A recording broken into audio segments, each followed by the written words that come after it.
रात्री टवाळखोरांवर भद्रकाली पोलिसांचा धडाकेबाज धाक, विविध भागात विशेष पेट्रोलिंग, विनाकारण फिरणाऱ्यांवर कारवाई। नाशिक प्रतिनिधी। नाशिक शहराचे पोलीस आयुक्त यांच्या आदेशानुसार रात्रीच्या वेळी शहरात विनाकारण फिरणारे, टवाळखोरी करणारे आणि संशयास्पद हालचाली करणाऱ्या व्यक्तींविरुद्ध कठोर कारवाई सुरू करण्यात आली। त्यानुसार पोलीस उपायुक्त परिमंडळ 1 मोनिका राऊत यांच्या मार्गदर्शनाखाली तसेच सरकारवाडा विभागाचे सहाय्यक पोलीस आयुक्त प्रमोद वाघ यांच्या सूचनेनुसार भद्रकाली पोलीस ठाण्याचे वरिष्ठ पोलीस निरीक्षक राकेश चौधरी यांनी विशेष रात्रीचे पेट्रोलिंग अभियान राबवण्याचे आदेश दिले।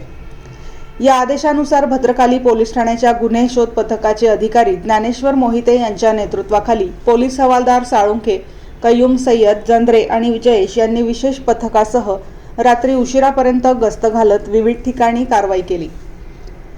या मोहिमेदरम्यान पंचशील नगर, गंजमाळ, मुलतानपुरा, कोकणीपुरा, शिरीषकुमार चौक, चौहाटा, आझादनगर चौक, बागवानपुरा आणि द्वारका परिसरात सखोल पेट्रोलिंग करण्यात आले।